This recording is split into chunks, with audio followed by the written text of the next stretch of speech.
안녕하세요. 시드니 부동산 아카데미 황대근 소장입니다.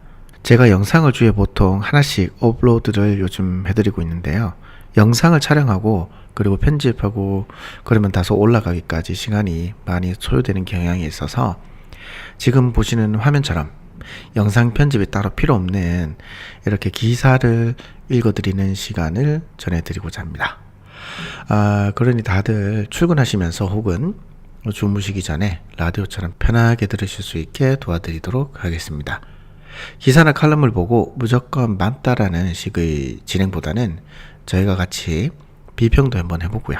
그리고 기사 내용이 좋다면 공감도 같이 해주셔서 저랑 같이 호주 부동산 공부 하시면 되겠습니다. 오늘 제가 읽어드릴 기사는 부동산 구매 시 위치의 중요성에 관한 기사입니다. 다들 부동산 하면 위치가 제일 중요하다. 첫째도 로케이션, 둘째도 로케이션, 그리고 셋째도 로케이션이다 라는 말을 주변에서 많이 들으셨을 겁니다. 위치가 중요하다는 것은 아마 많은 사람들이 기본적으로 알고 있는 내용입니다. 그런데 어떻게 위치가 중요한지에 대해서는 다들 막연하게 알고 계신 것 같아서 오늘 제가 이 기사를 준비해 보았습니다. 자, 먼저 이 기사를 쓴 작가에 대해서 제가 한번 알려드리도록 하겠습니다. 자, 코헨 핸들러라고 하는 회사의 CEO로 있는 벤 핸들러입니다. 벤 핸들러가 쓴 기사로서 Three Critical Mistakes to Avoid When Buying Property라고 해서 집 구매할 때 피해야 하는 세 가지의 이제 되게 큰 실수라고 제목이 되어 있습니다. 자, 기사 내용을 보시기 전에 제가 기사를 어떻게 설명해 드리냐면은 영어로 된 문장을 다 이렇게 하나 읽어 드릴 수는 없어요. 그래서 기사를 보시는 것처럼 문단으로 크게 끊어 가지고 그 문단에 대해서 해석을 하면서 제 생각도 알려드리도록 하겠습니다. 자, 첫 번째 문단을 보시면 글쓴이가 부동산 구매 시 위치라는 것이 가장 이제 중요하다라고 먼저 이야기를 해요. 그리고 많은 사람들이 그 부분에 동의를 하지만 알고 있음에도 불구하고 늘 실수를 한다라고 합니다. 다들 본인들께 이런 질문을 하죠. 진짜 내 집으로 딱 맞는 지역은 도대체 어디인가? 그 로케이션은 어디인가? 하는 질문이라는 겁니다. 그런데 이것에 대한 답을 찾는 거에 항상 실패한다는 거예요. 그래서 이러한 실수를 피하기 위해서 글쓴이 벤이 세 가지 실수를 아래에 언급을 해주는데요. 자, 첫 번째는 두 번째 문단 한번 보도록 하겠습니다. 자, not knowing your budget이라고 합니다. 본인의 버젯을 모르는 실수를 한다는 겁니다. 나도 이제 내 집 마련을 하자라고 결정을 하시고 지역 선정에서부터 정말 나한테 완벽한 집을 찾을 수 있을 거라는 막연한 기대로 그냥 시작을 하는 거예요. 그리고 나는 남들과 다르게 정말 빠르게 잘 찾을 수 있을 거다라고 그러한 드리밍을 한다는 겁니다. 예, 그리고 세 번째 문단으로 한번 내려가 보도록 하겠습니다. 재밌습니다. 자, 여러분이 진짜 최고의 위치에 정말 최고의 집을 찾았다라고 합니다. 자, 근데 이 집을 가지고 대출을 받기 위해서 이제 은행을 가요. 근데 은행 측에서는 미안한데 너의 현재 지금 수입으로는 우리가 이만큼의 돈을 빌려줄 수 없다라고 답을 받는다는 겁니다. 자, 그러면은 지금까지 지역 조사하고 집 보고 다녔던 그 인스펙션 시간들이 허무하게 다 날아가는 거예요. 대부분의 사람들이 대출을 끼고 집을 사시게 되거든요. 그러니까 대출에서 막혀버리면은 모든 게 끝난다는 겁니다. 그래서 새로 시작을 해야 된다는 거예요. 예. 자, 그리고 저희가 네 번째 문단으로 가보도록 하겠습니다. 자, 네 번째 문단에서 보시면 Before doing anything else, talk to your lender라고 되어 있습니다.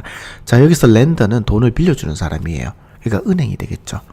그러니까 뭐 하든지 간에 그 전에 먼저 당신이 얼마의 돈을 쓸 수 있고 그리고 얼마의 돈을 빌릴 수 있는지 그 부분에 대해서 먼저 확인을 하라는 거예요.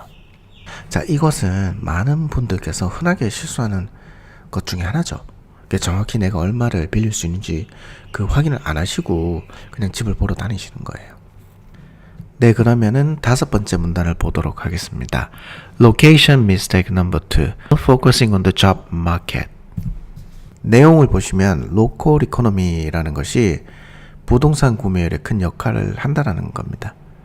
그러니까 그 지역의 경제가 부동산과 크게 관련이 있다는 말로 무슨 얘기냐면은 내가 이 지역에 살면서 과연 일을 찾는다라면 그게 쉬운 일일까라고 생각을 한번 해보라는 겁니다. 자, 그리고 이어서 6번 문단을 보시면은 여기는 이제 투자자에게 해주는 말입니다. 이 지역 경제가 좋지 않아서 일자리 찾기 쉽지 않다라면 여기 들어와서 살면서 일을 못 구하는 일이 생긴다라고 했을 때 대출 갚아 나가는데 문제가 생길 거라는 것을 말하고 싶어 하는 겁니다. 그래서 세입자들이 이 지역에 들어와서 살 때 일자리가 쉬울지 그 부분을 생각해 보라는 겁니다. 일자리 찾는 게 쉽지 않은 지역이라면 세입자들 수요가 많지 않을 거라는 거예요. 이렇게 됐을 때 투자자들한테도 대출 갚아 나가는데 크게 어려움이 생길 거라는 겁니다. 그러면서 글쓴이가 예를 든 지역이 바로 다윈의 마이닝 붐이 불었던 지역입니다. 마이닝 붐이 끝나고 나서 그 동네에서 일을 구할 수가 없으니까 렌트비도 낼 수 없었다는 겁니다. 자, 그렇다면은 여기 거주하는 사람들이 굳이 여기 살 이유가 있겠냐는 겁니다. 자, 이거는 좀 극단적인 예를 들어준 것 같기는 해요. 당연히 저런 지역에는 집 구매를 하시면 안 되겠죠. 이유 중에 하나는 부동산은 웬만하면 이제 단기로 어떻게 해볼 수 없는 자산적 특징을 갖고 있기 때문에 저렇게 이제 붐이 일어난 지역에 단기적으로 뭔가를 보신다라고 했을 때면 그만큼 리스크가 있을 겁니다. 예. 자, 그리고 저희가 7번 문단을 한번 보도록 하겠습니다. 7번 문단은 그 로컬 이코노미는 어떻게 무엇을 봐야 하는지에 대해서 알려주는데요. 자, 먼저 완벽한 로컬 경제를 가진 곳은 존재하지 않는다라는 겁니다. 그래서 아래의 질문을 필자가 주면서 생각을 해보라고 합니다. 자, 첫 번째는 그 지역의 일자리 상태에 대해서 알아본다. 두 번째, 일자리 수가 늘고 있는가? 세 번째는 어떠한 종류의 직업군들이 있는가? 그리고 네 번째, 그 직업군들의 평균 연봉, 샐러리는 얼마인가라는 겁니다. 자, 위와 같은 질문들에 답이 나오지 않는다라고 하면은 당신은 지금 전혀 가치 없는 부동산을 보고 있다라고 이야기를 해요. 자, 이게 말이 쉽지 이런 자료들을 알아본다라는 것은 일반 분들한테는 정말 힘든 것 같습니다. 그렇다고 이걸 안 할 수도 없는 거고 해봐야겠죠. 그래서 저 같은 경우에 어떤 식으로 하는지 여러분들한테 알려드리도록 하겠습니다. 자, 두 가지를 먼저 기억하셔야 됩니다. 하나는 데이터, 그리고 두 번째는 발품을 파시는 겁니다. 자, 첫 번째로 데이터로 나와 있는 자료들을 수집을 하셔야 돼요. 자, 그리고 그 자료를 토대로 해서 그 지역을 직접 돌아보시는 겁니다. 돌면서 상권을 분석 한번 해보시고 직접 발품을 팔면서 그 자료를 확인해 보시라는 겁니다.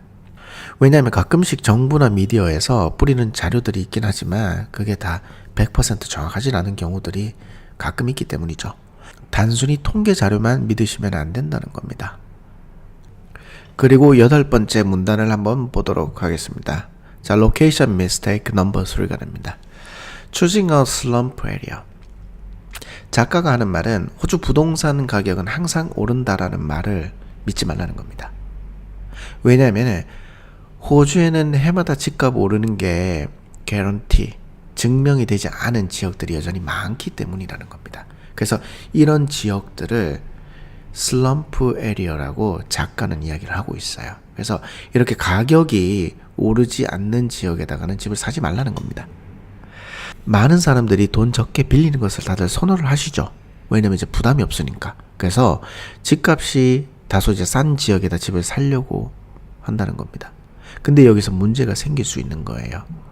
내가 나중에 여기서 살다가 지역 이동으로 이제 뭐 집을 재판매하거나 해야 되는 일이 있겠죠. 그때 손해를 보고 판매하는 일이 생길 수가 있다라는 겁니다. 이런 이제 슬럼프 지역에다 집을 구매하신다면요. 그리고 이제 또 투자자의 경우에 대해서도 9번 단락에서 이야기를 해주고 있습니다.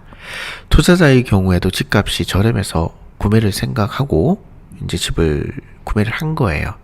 근데 알고 봤더니만 슬럼프 지역이라서 렌트 수익이 그렇게 좋지도 않고 그리고 이제 집값 상승도 못 보는 일이 발생한다라고 하면은 결국은 이제 남 좋은 일만 하게 되죠. 손해로 본다는 겁니다. 자, 그래서 결론적으로 필자는 이제 다 싸다고 좋은 건 아니다라는 것을 말하고 싶어 하는 겁니다.